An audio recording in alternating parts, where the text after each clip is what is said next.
We've got a pretty big week coming up for Call of Duty between Vanguard and also the new Warzone events that start as of this week. We're gonna break those down a little bit as of tomorrow, but the big thing out of this week that I'm expecting, for Vanguard at least, is a new title update. And that means along with new content, a new map of Shipment coming, we're likely to see some changes to persisting issues within Vanguard, whether that be bugs, whether that be camo challenge tracking, whether that be weapon tuning. We got a lot up on deck potentially with this update. So today I want to break down what we know is in the works for changes and what you can expect here coming as of this week in the next major title update. So that said, as we go along, let me know your thoughts down below. Is there anything in particular with this update that you're looking forward to? Anything that we don't quite cover in this video? Let me know down below. But if you enjoyed the video, do me a favor, drop a like on the video. Let's aim for 2,000 likes on this. And of course, if you are new to the channel, hit that subscribe button to stay up to date with all things Vanguard, whether that be updates and information like this, best class setups, camo guides, tips and tricks, you name it, we got you covered here on the channel. So if you guys are a part of that, nearly 70% of viewers that are not subscribed, we're on that road to 500,000 subscribers. So if you'd like to stay informed of everything,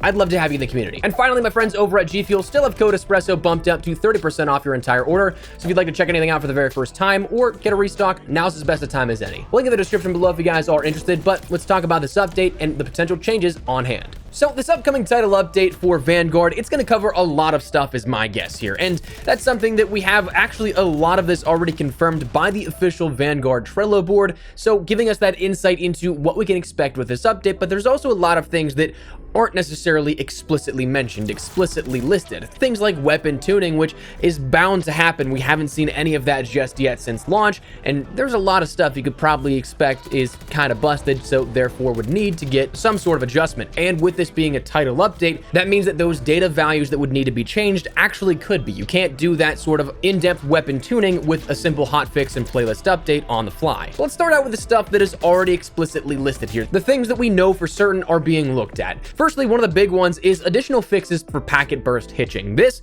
is something that I've actually seen more and more as of recently. I thought it was just me. My ISP sometimes is incredibly unreliable, so I often get this kind of stuff even just in Warzone, but now I'm seeing the sort of larger hitches that I end up getting, but for everybody. And also that will then contribute to server crashes for everyone in the game. Obviously that's not optimal in any regard for any player, so that's something that is going to be imperative here in getting fixed out, ironed out, whatever the case, and should hopefully be something that is addressed in the next major title update. We also see that Sledgehammer is aware of an armor plate glitch that allows you to have unlimited armor plates.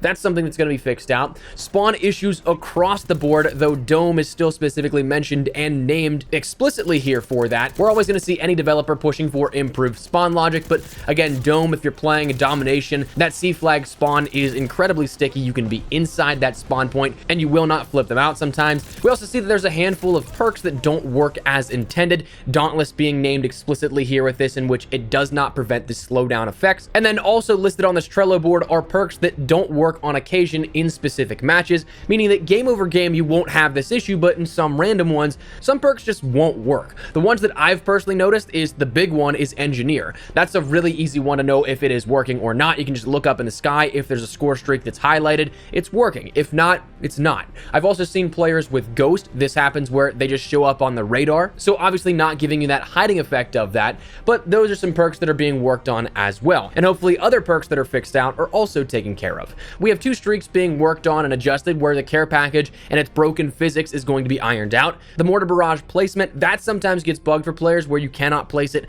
in an area that is in the open. It'll say that you have to, but then won't let you place it even if you are. So that should be getting fixed out as well. The defuse bomb glitch in SND, we've talked about that. That's kind of game breaking. That's something that's being addressed and should be fixed here as the next title update as well. And then in regards to some smaller things here, there should be some fixes made for the matchmaking queues where if you queue up via quick play, sometimes what you queue into, what you select to jump into to play, won't actually be what you're placed into. There's just sort of a mismatch here in how that matchmaking works. That should be ironed out as the next title update as well. And finally, in regards to the air quote smaller things, the operator of Daniel, there's going to be a fix for his uniform crashing the game. If you guys have experienced experience consistent crashing within Vanguard, take a look to see if you're using the alternative skins for Daniel. If you use either his level 10 or his level 20 skin, it will, like clockwork, every few minutes crash your game once you're in a match.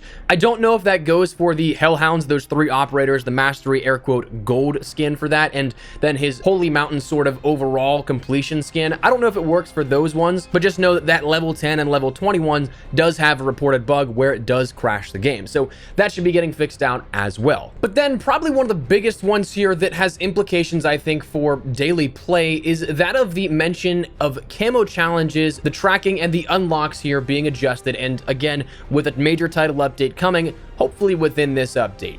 This, I'm expecting a heavy amount of tuning to these, not only just the tracking aspect of things, but also I'd expect a couple of these challenges to be entirely reworked. I think that if you take a look at the camo challenges right now, a lot of them you can tell are copy and paste, and in some cases they don't work for certain weapons, i.e. your aerial streaks with the Panzerfaust. We'll talk about that one in just a second, but this is something that I'm expecting a lot of the mainline ones here to be fixed out. Things like that automaton challenge requiring the assassin proficiency, which doesn't exist. Things like tracking for the STGs, eliminations, and headshot challenges.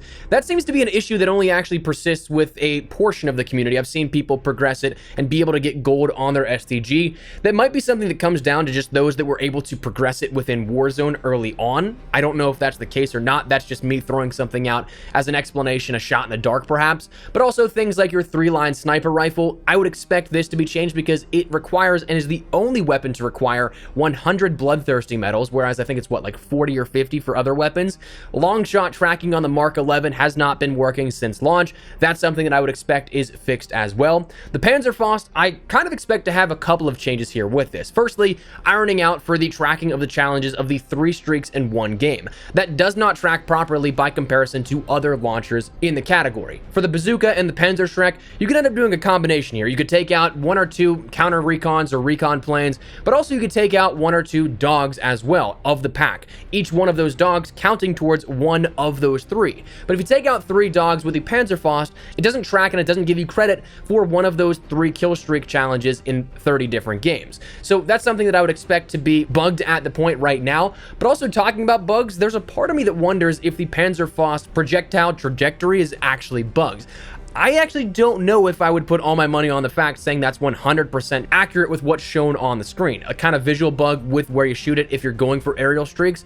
If that's the case, I'd imagine that's ironed out. I also would not be surprised, I'd probably say this is like a 50-50, if we see that challenge for the aerial streaks change altogether. And the reason why is because even in the weapon's description, it's mentioned as being something that is an infantry and vehicle specific launcher. It's not explicitly made for those things like your bazooka, like your Panzerschreck would be to take those aerial streaks out. So maybe that's fixed out, but also I'd expect other challenges and tracking to be fixed in regards to the stun tracking on the combat shield and the knife. Again, right now it's bugged where you have to stun yourself. It doesn't matter if the enemy is stunned, but you actually have to be stunned and get those melee kills with it as well. So a little bit of an oddity there with that, but I would expect that to be changed with this title update also.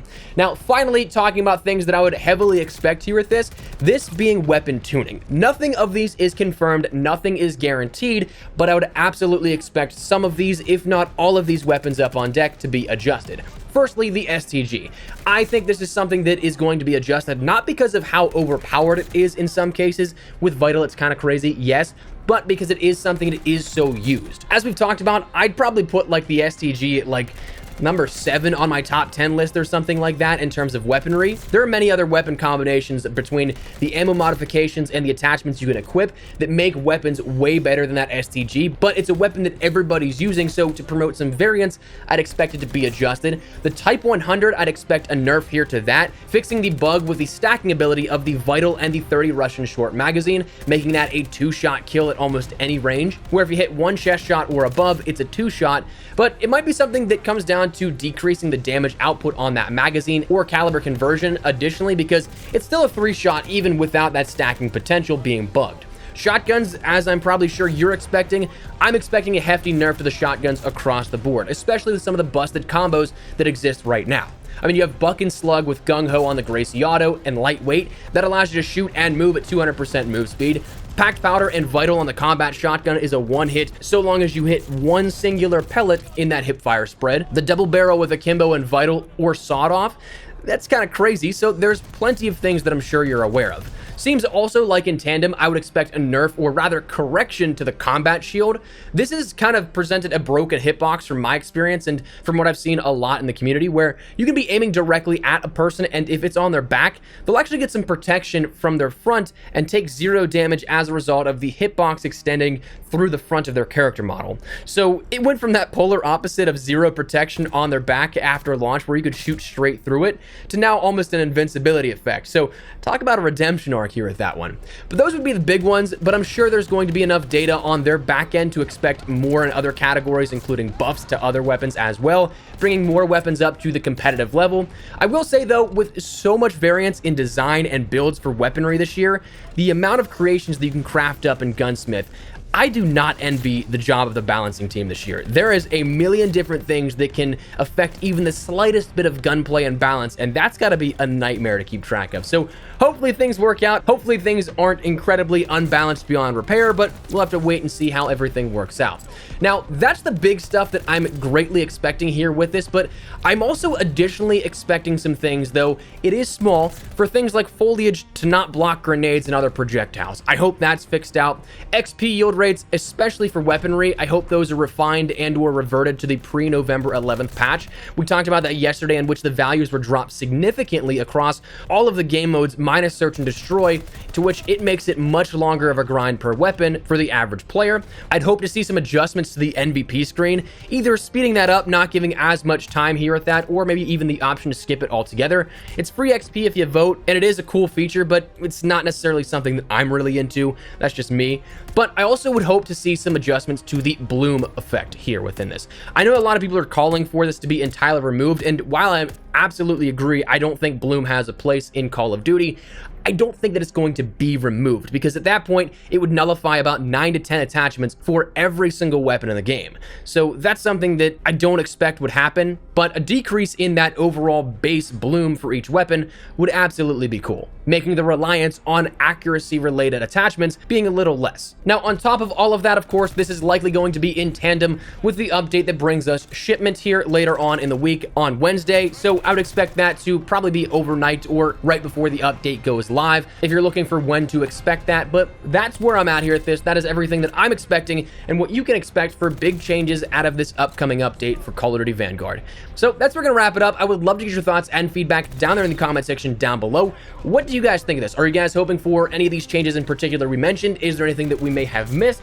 Whatever the case, drop your thoughts down below. But if you guys enjoyed the video, do me a favor, drop a like on the video, and of course, if you are new to the channel, hit that subscribe button to stay up to date with all things Vanguard, whether that be class setups, guides, tutorials. We got you covered with everything. So if you guys are interested in any of that, hit that subscribe button. If you'd also like to follow me over on Twitter and Instagram, those are the best places to chat with me outside of YouTube. So if you'd like to strike up a conversation, ask me a question, whatever the case may be, that link is down there in the description below.